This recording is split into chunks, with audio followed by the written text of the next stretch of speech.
25장 코라진의 몸이 굽은 여인. 예수께서는 코카진의 회당에 계시는데 회당하는 사람들이 계속 들어와 가득 찬다. 예수께서 그 안식일에 그곳에서 가르치시도록 유력자들이 간청한 모양이다. 나는 그들의 말대꾸와 예수의 대답을 듣고 이렇게 생각한다. 우리는 유다인들이나 데카플리스 사람들보다 거만하지 않습니다 하고 그들은 말한다. 그런데도 선생님은 그곳에 가시고 또 여러 번 다시 가십니다. 여기도 마찬가지입니다. 여기서 나는 말과 행위, 침묵과 행동으로 여러분에게 가르침을 주었습니다. 그러나 우리가 다른 사람들보다 더 억세다면 간청할 이유가 더 됩니다. 좋습니다. 좋아요. 물론 좋고 말고요. 우리가 선생님께 회당을 사용해서 가르치시게 해드리는 것은 바로 그렇게 하는 것이 좋다고 우리가 판단하기 때문입니다. 그러니 청을 받아들이셔서 말씀하십시오.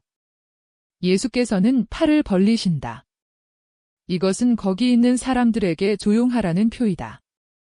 그리고 연설을 시작하시는데 성서를 소리내어 읽는 투로 느리고 억양이 붙고 과장된 이야기를 말씀하신다.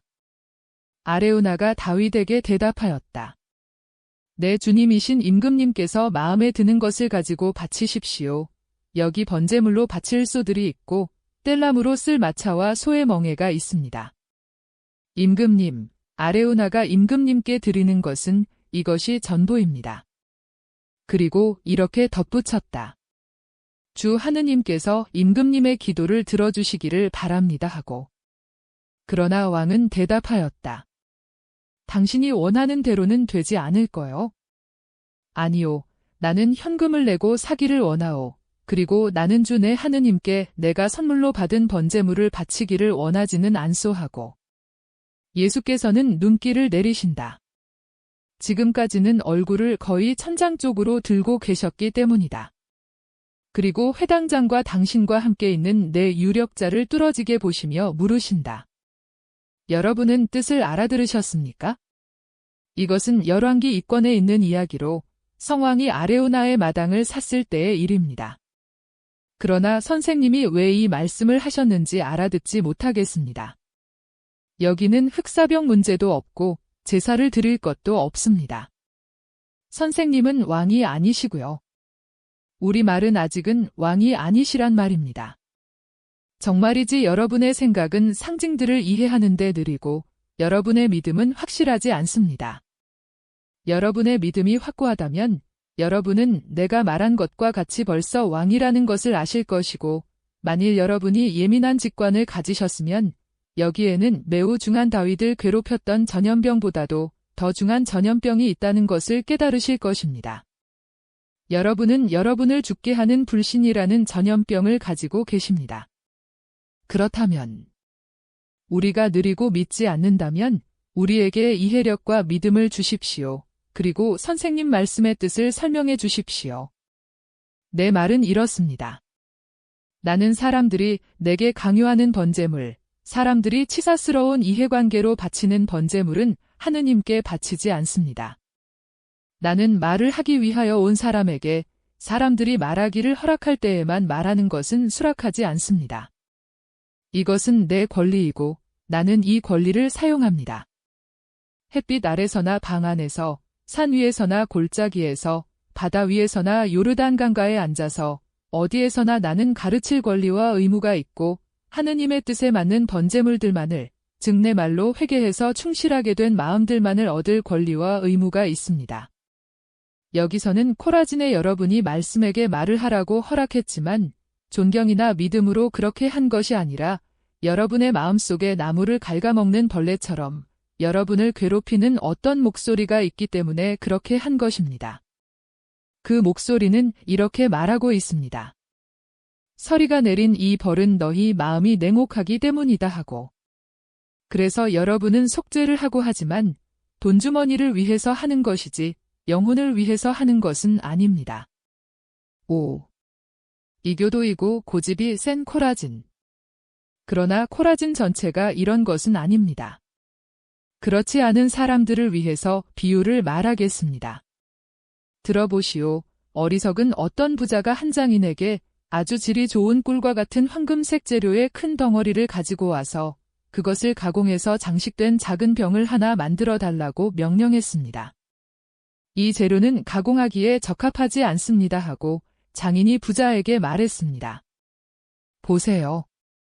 이 재료는 무르고 잘 늘어납니다. 제가 어떻게 이것을 조각해서 모양을 만들 수 있겠습니까? 뭐라고요? 이 재료가 좋지 않다고요? 이것은 값진 수지이고 내 친구 한 사람은 이것으로 만든 작은 항아리를 하나 가졌는데 그 항아리에 넣은 포도주는 얻기 어려운 맛을 얻게 되오. 나는 더 큰 항아리를 만들어 가져서 그의 항아리를 자랑하는 내 친구의 자존심을 꺾어주려고 이 재료를 아주 비싼 값을 주고 샀소. 항아리를 만들어 주시오. 그것도 즉시. 그렇지 않으면 당신이 능력 없는 장인이라는 말을 하겠소. 그러나 손님의 친구의 항아리는 황금빛 설화석고로 만든 것이 아닐까요? 아니요, 이 재료로 만든 거요. 질이 좋은 호박으로 만든 것이 아닐까요? 아니요, 이 재료로 만든 거요. 혹 같은 재료로 만든 것이라고 해둡시다. 그러나 오랜 세월이 흐른 결과로나 단단하게 만든 다른 재료들과 섞어서 치밀해지고 단단해졌을 것입니다. 그 친구분에게 가서 물어보십시오. 그리고 다시 오셔서 그분의 항아리가 어떻게 만들어졌는지 말씀해 주십시오. 아니요, 이 재료는 그 친구 자신이 내게 판 것이고 그렇게 써야 한다고 확실히 말해준 거요. 그러면 그 친구분이 자신의 아름다운 항아리에 대해 손님이 가지시는 욕망을 벌하려고 손님을 속인 것입니다. 말 조심하시오. 일을 하오. 그렇지 않으면 이 희귀한 수지의 가치와 비교할 만한 가치가 없는 이 작업장을 빼앗아서 당신을 벌하겠소. 장인은 슬퍼하며 일을 시작했습니다. 그는 그것을 가지고 반죽을 만들었습니다. 그러나 반죽이 그의 손에 달라붙었습니다. 그는 유향과 가루를 써서 한 덩어리를 굳게 하려고 해보았습니다. 그러나 수지는 황금빛의 투명성을 잃었습니다. 그는 그것을 열로 단단하게 하기를 바라면서 도가니 가까이로 가져갔습니다. 그러나 그것이 용해되기 때문에 머리카락을 쥐어뜯으면서 그것을 꺼내야 했습니다. 그는 사람을 헤르몬산 꼭대기에 보내서 얼어붙은 눈을 가져오게 해서 그 물질을 눈 속에 집어넣었습니다. 그 물질은 단단해지고 아름다워졌습니다. 그러나 이제는 성형이 되지 않았습니다. 끈을 가지고 모양을 만들어야지 하고 그는 말했습니다. 그러나 끈을 대자마자 수지가 산산조각이 났습니다. 장인은 완전히 실망하고 벌써 그 재료를 가공할 수 있게 할 만한 것은 아무것도 없다고 확신하고 마지막 시도를 해보았습니다. 그는 조각들을 주어서 화덕의 열기로 다시 액체가 되게 한 다음 그것을 다시 눈으로 가볍게 얼렸습니다. 그리고 가까스로 말랑말랑해진 재료를 끌과 칼 모양의 주걱으로 가공해 보았습니다. 그 재료가 성형이 되기는 했습니다. 성형이 됐지요. 그러나 끌과 혀 모양의 주걱을 떼자마자 마치 반죽통에서 부풀어 오른 빵반죽인 것처럼 처음 형태로 돌아가고 말았습니다. 그 사람은 자기가 쳤다는 것을 인정했습니다. 그리고 부자의 보복을 피하고 파산을 면하기 위해서 밤사이에 아내와 아이들을 마차에 태우고 물건들과 일하는 연장들을 싣고 빈 채로 남겨둔 작업장 한가운데에 수지의 황금 빛나는 재료를 놓아두고 그 위에는 가공할 수 없음이라는 쪽지를 남기고 국경 밖으로 도망쳤습니다. 나는 사람들의 마음에 작용해서 진리와 구원을 그 안에 들여보내라고 보냄을 받았습니다. 내 손에는 쇠, 납, 주석, 설화석고, 대리석, 은, 금, 벽옥 보석 같은 마음들이 쥐어졌습니다. 냉혹한 마음, 잔인한 마음, 너무 무른 마음, 잘 변하는 마음, 고통으로 인해서 냉혹해진 마음, 소중한 마음 따위 갖가지 마음이 쥐어졌습니다.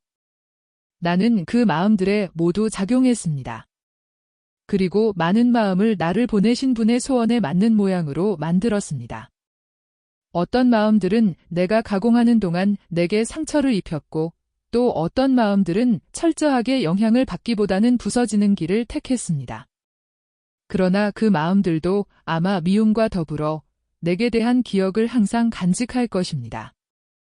여러분은 가공할 수가 없습니다.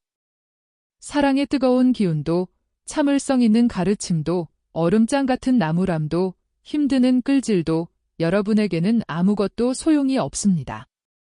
내 손이 떨어지기가 무섭게 여러분은 다시 옛날로 돌아갑니다. 여러분이 변하기 위하여는 꼭 한 가지 일을 해야 할 것입니다. 그것은 탁 믿고 여러분을 내게 맡기는 것입니다. 여러분은 그렇게 하지 않습니다. 그리고 영영 그렇게 하지 않을 것입니다. 일꾼은 슬퍼하며 여러분을 여러분의 운명에 맡기고 맙니다. 그러나 그렇게 하는 것이 마땅한 것과 같이 여러분 모두를 똑같이 내버리지는 않습니다. 비탄 속에서도 그는 그래도 그의 사랑을 받을 자격이 있는 사람들을 골라서 그들의 용기를 돋우어주고 그들에게 축복할 줄을 압니다. 여보세요. 아주머니, 이리 오세요 하고 예수께서는 벽 옆에 있는 어떤 여자를 손가락으로 가리키시며 말씀하신다. 그 여자는 물음표로 보일 정도로 몸을 구부리고 있다. 사람들은 예수께서 가리키시는 방향을 바라다 본다. 그러나 여자는 보이지 않는다. 여자도 그의 위치 때문에 예수와 예수의 손을 볼 수 없다. 마르타 아주머니, 가보세요. 선생님이 아주머니를 부르세요 하고 여러 사람이 말한다. 그러니까 불행한 그 여자가 지팡이를 짚고 절뚝거리며 나오는데 그의 머리가 지팡이와 같은 높이에 있다. 그 여자가 이제는 예수 앞에 왔다. 예수께서는 이렇게 말씀하신다. 아주머니, 내가 지나가는 기념과 아주머니의 말없고 겸손한 믿음의 갚음을 받으세요. 아주머니의 신체장애에서 풀려나시오. 마지막에 가서는 양손을 그 여자의 어깨에 얹으시고 외치신다. 갑자기 그 여자가 일어서더니 종려나무처럼 꼿꼿이 서서 한 팔을 쳐들면서 외친다. 호산나. 선생님께서 나를 고쳐주셨다. 선생님께서 당신 종을 굽어보시고 당신 은혜를 내려주셨다. 구세주, 이스라엘의 임금님께서 찬미 받으십시오. 다윗의 후손에게 호산나. 사람들도 그들의 환희의 노래로 여자의 환희의 노래에 화답한다. 그리고 그 여자가 이제는 예수의 발 앞에 무릎을 꿇고 그 옷에 입맞춤한다. 그러는 동안 예수께서는 그 여자에게 평안히 가세요. 그리고 믿음을 끝까지 지키세요 하고 말씀하신다. 비유 전에 예수께서 하신 말씀 때문에 아직도 흥분하고 있을 것이 틀림없는 회당장은 그 비난 때문에 독을 내뿜고자 하여 군중이 갈라지면서 기적을 받은 여자를 지나가게 하는 동안 분개하여 부르짖는다. 일을 할 수 있는 엿새가 있고 청하고 줄 수 있는 엿새가 있소? 그러니까 청하기 위해서나 주기 위해서나 그 엿새 동안에 오시오. 죄인이고 신앙이 없는 사람들, 율법에 대해 타락하고 타락시키는 사람들, 안식일을 어기지 말고 그 엿새 동안에 와서 병을 고치시오. 그러면서 기도하는 장소에서 하느님께 대한 모독을 몰아내기 위한 것 같이 회당에서 모든 사람을 몰아내려고 애쓴다. 그러나 이미 언급한 내 유력자와 군중 속 여기저기에 흩어져서 이제는 예수의 죄에 대하여 분노와 고통을 노골적으로 나타내는 다른 사람들의 도움을 받는 회당장을 예수께서도 팔짱을 끼고 엄하고 위엄있게 바라다보시며 외치신다. 위선자들. 당신들 중에 누가 오늘 그의 소나 나귀를 구유에서 끌러서 물을 먹이러 데려가지 않았습니까? 또 양떼의 양들에게 목초단을 갖다 주지 않은 사람이 누구이고 퉁퉁 부른 젖을 짜지 않은 사람이 누구입니까? 그러면 엿새 동안 그렇게 할 수 있는데 당신들은 왜 오늘도 양젖 몇 데나리온 때문에 또 당신들의 소나 나귀가 목이 말라 죽을까 봐 그렇게 했습니까?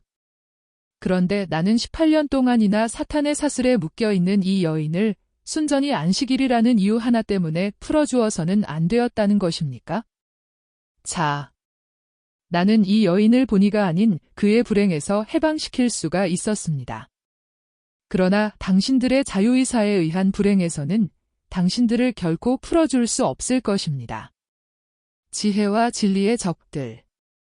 성실하지 못한 많은 사람들 가운데 있는 코라진의 성실한 사람들은 칭찬하고 찬양하는데 다른 사람들은 화가 몹시 나서 얼굴이 낯빛이 되어가지고 얼굴이 창백해진 회당장을 팽개쳐두고 떠나간다. 예수께서도 그를 혼자 남겨두시고 착한 사람들에게 둘러싸이시어 회당에서 나오신다. 이 사람들은 예수께서 들판에 나오실 때까지 호위한다. 그들에게 강복하시고 사촌들과 또 베드로와 토마와 같이 큰 길로 들어서신다. 26장 열매를 맺지 않은 무화과 나무. 세페스로 가는 길을 가시면서. 세페스로 가는 길은 코라진의 평야를 떠나 꽤 많고 수목이 우거진 한때의 산을 향하여 올라간다. 그 산들에서 개울 하나가 흘러내리는데 분명히 티베리아 호수 쪽으로 흘러갈 것이다. 여행자들은 메론 호수로 보낸 다른 사도들이 도착하기로 된 다리에서 기다린다. 과연 그들은 오래 기다리지 않는다. 다른 사도들은 정확하게 시간을 지켜 급히 도착하여 선생님과 동료들과 기쁘게 합류하여 몇 가지 기적으로 축복을 받은 그들의 여행이 어떻게 전개되었는지 보고한다. 그들은 모든 사도가 번갈아가며 기적을 행하였다고 말한다. 그러나 가리옷의 유다가 아무 일도 성공하지 못한 저를 빼놓고요 하고 바로 잡는다. 그런데 그의 자존심을 상하게 하는 이 일을 말하는 것이 그에게는 매우 괴롭다. 그것은 우리가 만난 그 사람이 큰 죄인이기 때문이라고 우리가 자네에게 말했었지. 제베데오의 야고보가 그에게 대답한다. 그리고 설명한다. 선생님, 아시겠습니까? 병이 대단한 야곱이었습니다. 그리고 이 때문에 그 사람이 선생님을 부릅니다. 죽음과 하느님의 심판을 두려워하거든요. 그러나 그 사람은 서리로 인해서 완전히 망가진 그의 농작물에 대해서 정말 참담한 결과를 예견하는 지금은 그 어느 때보다도 더 인색합니다. 그는 뿌린 씨를 전부 잃었는데 그가 병들었고 그의 하녀는 피로와 굶주림으로 기진맥진했기 때문에 다른 씨를 뿌릴 수가 없습니다. 과연 그는 어느 날 먹을 것이 떨어지지 않을까 하는 공포에 사로잡혀 있기 때문에 빵을 만드는 밀가루까지도 아낍니다. 그래서 하녀가 밭을 가꾸게 되지 못합니다. 어쩌면 저희가 죄를 지었는지 모르겠습니다. 사실 저희들은 금요일 하루 종일 황혼 후 그날의 마지막 시간까지 잘 보이라고 횃불을 켜고 불을 피워놓기까지 하고 일을 했습니다. 저희는 넓은 밭을 가꾸었습니다. 필립보와 요한과 안드레아는 일을 할 줄 알고 저도 압니다. 저희는 일을 했습니다. 시몬과 마테오와 바르톨로메오는 저희 뒤를 따라오면서 씨앗이 나서 죽은 밭고랑을 부드럽게 했습니다. 그리고 유다는 선생님의 이름으로 씨를 좀 달라고 유다와 안나에게 가서 청하며 저희가 오늘 찾아보겠다고 약속했습니다. 유다는 씨를 얻어왔습니다. 그것도 가장 좋은 씨였습니다. 그래서 저희는 내일 씨를 뿌리자고 말했습니다. 그렇기 때문에 저희가 좀 늦어졌습니다. 저희는 황혼이 시작될 때 일을 시작했습니다. 영원하신 분께서는 저희가 죄를 지은 동기를 보시고 저희를 용서해 주시기를 바랍니다. 그동안 유다는 야곱을 회개시키려고 그의 곁에 남아 있었습니다. 유다는 저희들보다 말을 더 잘할 줄 압니다.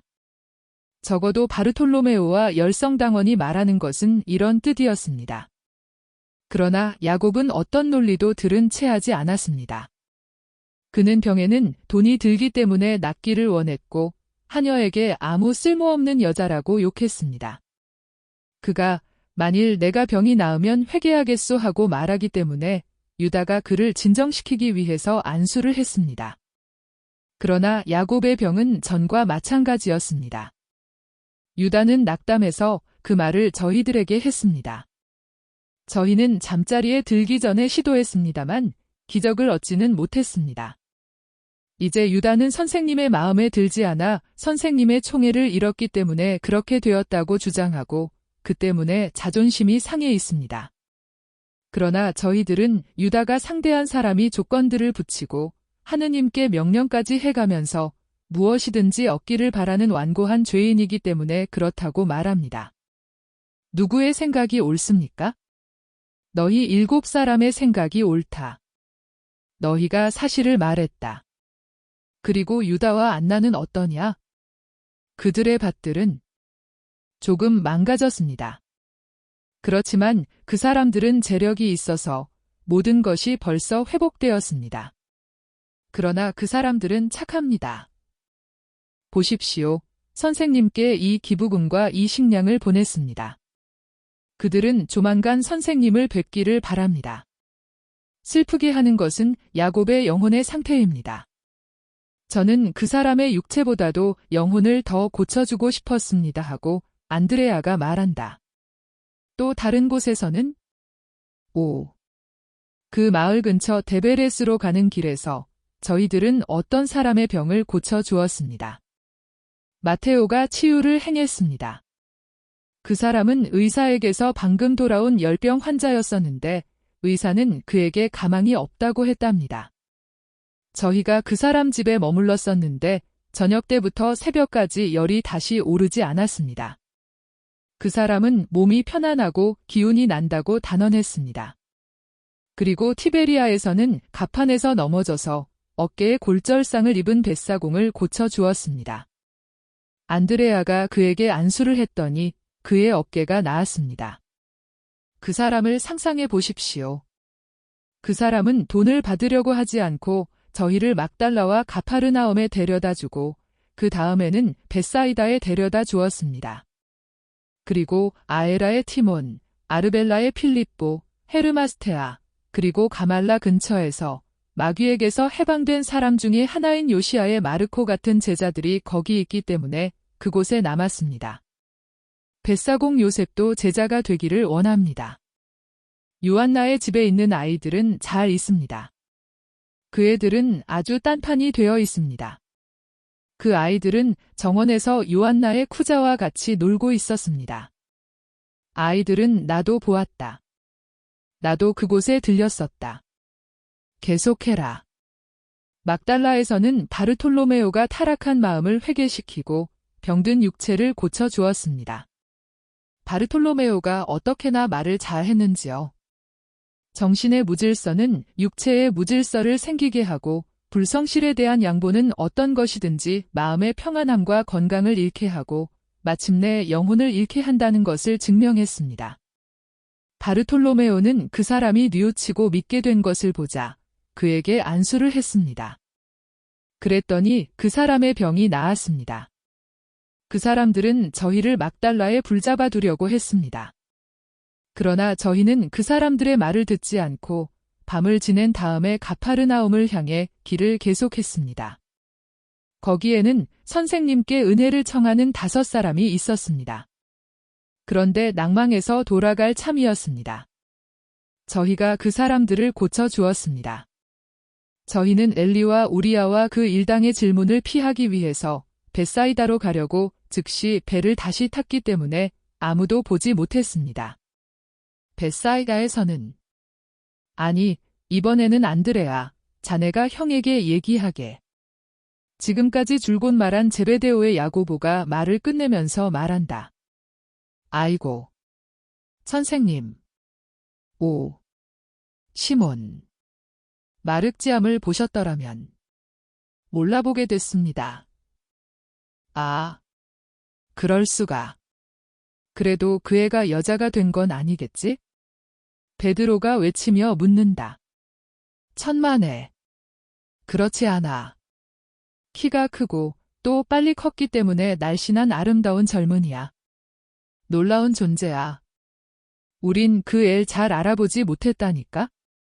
형수나 나만큼 크단 말이야. 됐어. 폴피레아도 너도 나도 장대는 아니지. 종려나무는 아니지. 기껏해야 우리를 자두나무에나 비할 수 있을 거야 하고 베드로가 말한다.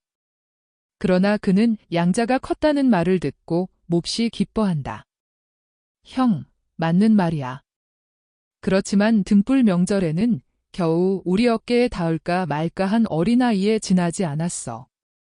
그런데 지금은 키도 그렇고 목소리도 그렇고 진지한 태도도 그렇고 진짜 젊은이야.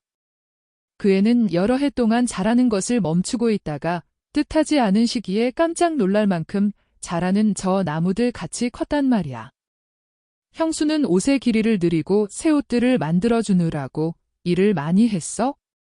그리고 옷에는 큰 단을 달고 허리에는 주름을 만들었는데 그건 마륵지암이 아직 더 클 것을 형수가 예상하기 때문이야. 그리고 마륵지암은 지혜도 자랐어. 선생님, 나타나엘은 지혜롭고 겸손해서 바르톨로메오가 제자들 중에서 가장 어리고 가장 용맹한 제자에게 거의 2달 동안 선생 노릇을 했다는 말씀을 드리지 않았습니다. 마륵지암은 해 뜨기 전에 일어나서 양들에게 풀을 뜯기고 나무를 자르고 물을 길고 불을 피우고 쓰레기질을 하고 양어머니에 대한 사랑으로 심부름을 하고 오후에는 밤늦게까지 어린 학자처럼 공부를 하고 글을 씁니다. 생각해 보십시오. 그 애는 벳사이다의 모든 어린이를 모았고 안식일에는 복음을 좀 가르치기도 했습니다. 따라서 회당 모임에 방해되지 않게 하려고 회당에 들이지 않는 꼬마들도 어른들과 같이 기도의 하루를 보내게 됩니다. 그리고 어머니들이 그러는데 그 애가 말하는 것을 들으면 훌륭하고 어린이들이 그 애를 좋아하고 그의 말을 공손히 따르고 전보다 나은 아이들이 되어간다고 합니다. 참 훌륭한 제자가 될 것입니다. 아니 이걸 좀 봐. 이걸 보란 말이야. 나는 감격했어. 내 마륵지암. 어린 라헬을 위해서. 얼마나 용맹했느냐 말이야. 그렇지 않아?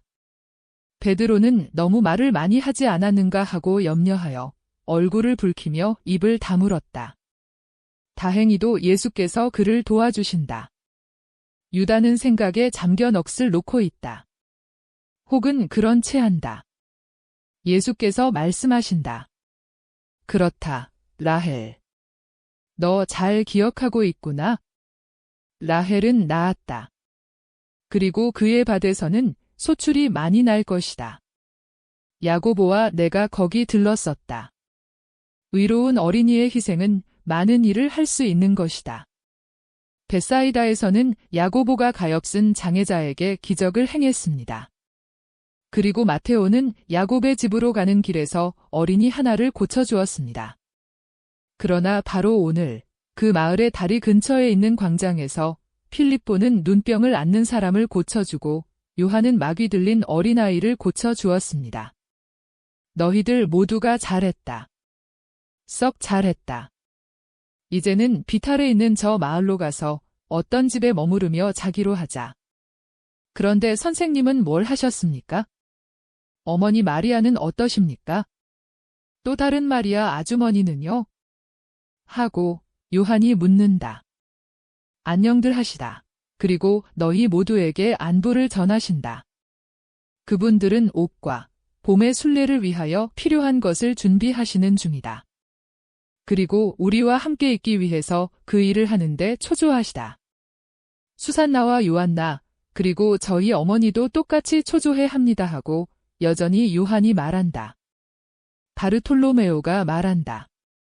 제 아내도 제 딸들과 같이 여러 해 동안 오지 못했던 예루살렘에 올해는 오기를 원하고 있습니다. 제 아내는 금년처럼 아름다운 때는 다시는 없을 것이라고 말합니다. 왜 그런 말을 하는지 모릅니다만 제 아내는 마음속에 그걸 느낀다고 말하고 있습니다. 그러면 제 아내도 틀림없이 올 것입니다. 그런 말을 하지는 않았습니다. 그러나 안나가 하는 일은 마리아도 언제나 같이 하니까요 하고 필립보가 말한다. 그리고 라자로의 여동생들은 어떤가? 자네들이 그들을 보았으니 말일세 하고 열성당원 시몬이 묻는다. 그 사람들은 괴로워하면서 선생님의 명령에 순종하고 필요성에 복종하고 있어. 라자로가 몸이 대단히 불편해. 그렇지, 유다. 라자로는 거의 항상 누워서 지내네. 그러나 그 여자들은 선생님을 애타게 기다리고 있네 하고 토마가 말한다. 그러나 곧 과월절이 될 것인데 그러면 우리가 라자로의 집에 갈 것이다. 그러나 나자렛과 코라진에서 무슨 일을 하셨습니까? 나자렛에서 친척들과 친구들, 그리고 두 제자의 친구들에게 인사했다. 코라진에서는 회당에서 말을 하고 한 여인을 고쳐주었다. 우리는 어머니를 잃은 과부 집에 머물렀다. 병자를 간호하느라고 과부가 일을 하지 못하게 되었지만 돈과 보살핌을 별로 많이 들이지 않았기 때문에 괴로움임과 동시에 위안도 되었다. 과부는 다른 사람들을 위해서 길쌈을 시작했지만 이제는 비관하고 있지 않다. 필요한 것은 보장되어 있고 그 여자는 그것을 만족하게 생각한다. 요셉은 매일 아침 야곱의 우물에 있는 목수에게 가서 일을 배운다. 코라진 사람들이 나아졌습니까? 하고 마테오가 묻는다. 아니다. 마테오야. 그 사람들은 점점 더 나빠진다 하고 예수께서 솔직히 인정하신다. 그리고 우리를 학대했다. 물론 가장 권력 있는 사람들이 그랬지? 서민들은 그러지 않았다. 그곳은 정말 고약한 곳입니다. 이제는 그곳에 가지 말아야 합니다 하고 필립보가 말한다. 그것은 제자 엘리야와 과부와 오늘 병이 고쳐진 여자, 그리고 착한 사람들에게는 고통이 될 것이다. 그렇습니다. 그러나 착한 사람은 아주 적습니다. 그래서 저는 이제 그곳은 상관하지 않겠습니다. 선생님도 그들은 가공할 수가 없다고 말씀하셨지요 하고 토마가 말한다. 수지는 수지이고 사람의 마음은 사람의 마음이다. 흙덩어리, 그것도 아주 단단한 흙덩어리 아래 파묻힌 씨앗과 같은 어떤 것이 남아있을 것이다. 그것이 뚫고 나려면 많은 시간이 필요할 것이다. 그러나 결국 뚫고 나오기는 할 것이다. 코라진도 그럴 것이다. 내가 씨 뿌린 것이 어느 날 날 것이다. 처음에 몇 번 실패했다고 실증을 내서는 안 된다. 이 비유를 들어라. 이 비유에는 착한 농부의 비유라는 제목을 붙일 수 있을 것이다. 어떤 부자가 크고 아름다운 포도밭을 가지고 있었는데 그 포도밭에는 여러 가지 품질이 무화과 나무들이 있었다. 포도밭은 하인 중에 한 사람으로 포도나무 가꾸는데 경험이 많고 과수의 가지치기를 잘 아는 사람에게 맡겼다. 이 사람은 그의 의무를 주인과 나무들에 대한 사랑으로 다했다. 그 부자는 해마다 여름철에 여러 번 그의 포도밭에 와서 포도와 무화과가 익는 것을 보고 나무에서 직접 따서 맛보기로 했다. 그래서 하루는 품질이 훌륭한 열매를 맺는 무화과 나무에게로 갔다. 포도밭에 있는 것으로는 그런 품질이 무화과 나무가 그 나무 오직 한 그루뿐이었다. 그러나 그날도 지나간 두 해와 마찬가지로 그 나무에는 잎만 우거지고 열매는 하나도 없는 것을 발견했다. 그는 포도밭 일꾼을 불러서 말했다. 내가 3년째나 이 무화과 나무의 열매를 찾으러 오는데 잎밖에는 없네. 이 나무가 이제는 열매를 맺지 못하게 되었다는 것을 알 수 있네. 그러니 이 나무를 베어버리게.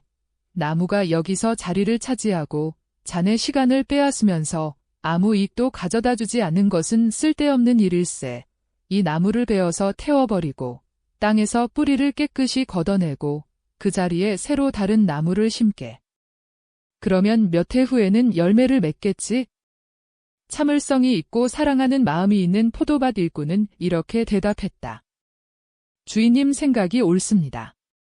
그러나 금년 한 해만 그대로 제게 맡겨주십시오. 저는 이 나무를 베지 않고 오히려 더 정성을 들여 둘레를 전부 파서 두엄을 주고 쓸데없는 가지를 치겠습니다. 이 나무의 열매가 아직 맺힐지 누가 압니까? 만일 이렇게 시도해도 열매를 맺지 않으면 주인님의 소원을 따라 베어버리겠습니다. 코라지는 열매를 맺지 않는 무화과 나무이다. 나는 착한 농부이고 성급한 부자는 너희들이다. 착한 농부가 하는 대로 내버려 두어라. 좋습니다. 그러나 선생님의 비유에는 결론이 없습니다. 그 무화과 나무에는 이듬해에 열매가 맺혔습니까? 하고 열성당원이 묻는다. 열매를 맺지 않아서 그 무화과 나무는 베었다. 그러나 농부는 그의 모든 의무를 다했기 때문에 아직 젊고 건강해 보이는 나무를 자른 것이 정당화되었다. 나도 열매를 맺지 않고 독을 품고 뱀이 오글거리는 나무들이 있는 내 포도밭에서 도끼질을 해서 잘라버려야 하는 나무들에 대해서 정당화되기를 원한다. 그 나무들은 자양액들을 빨아먹고 그것들은 기생식물이거나 독초여서 다른 나무들을 망치거나 해를 끼치고 또는 불리지도 않았는데도 그 해로운 뿌리로 내 포도밭에 뚫고 들어와 번식하며 접붙이는 것을 일체 받아들이지 않으니 그것들은 내 밭을 정탐하고 헐뜯고 불모의 상태로 만들려고만 들어온 것이다. 그런데 지금 당장은 도끼를 쓰기 전에 전지가위와 작은 낫을 써서 가지를 쳐주고 접을 붙여주고 한다. 5. 이것은 그 일을 하는 내게도 그것을 당하는 나무들에게도 힘드는 일일 것이다. 그러나 하늘에서 이렇게 말할 수 있도록 그 일을 해야 한다. 그는 모든 일을 다 했다. 그러나 그가 필요한 나머지 땀을 흘리고 피눈물을 흘리면서 그 나무들의 쓸데없는 가지를 쳐주고 접붙여주고 밑둥을 드러내고 두엄을 주고 하면 그럴수록 그 나무들은 점점 더 열매를 맺지 않고 점점 나빠졌다 하고 마을에 다 왔다. 다들 앞서가서 숙소를 찾아라. 너 가리옷의 유다는 나하고 같이 남아 있어라. 두 사람이 남아 있다. 그들은 저녁의 희미한 빛 속을 아무 말 없이 나란히 서서 걸어간다. 마침내 예수께서 마치 당신 자신에게 말씀하시는 것처럼 말씀하신다. 그렇지만 하느님의 율법을 어김으로 하느님의 총애를 잃었더라도 언제든지 죄를 포기하고 이전 상태로 돌아갈 수가 있는 것이다. 유다는 아무 대답도 하지 않는다. 예수께서 다시 말씀하신다. 그리고 사탄이 있는 곳에는 하느님께서 안 계시기 때문에 누가 하느님의 능력을 가질 수 없다는 것을 깨달았으면 우리의 교만이 원하는 것보다 하느님께서 주시는 것을 택함으로써 쉽게 그에 대한 대책을 세울 수가 있다. 유다는 잠자코 있다. 두 사람은 벌써 마을에 다다랐다. 예수께서는 여전히 당신 자신에게 말씀하시는 것처럼 말씀하신다. 그리고 그가 뉘우치고 그의 아버지께로 돌아오도록 내가 심한 고통을 겪었다는 것을 생각하니 유다는 소스라치게 놀라 머리를 들어 예수를 쳐다본다. 그러나 아무 말도 하지 않는다. 예수께서도 그를 들여다보신다. 그리고 물으신다.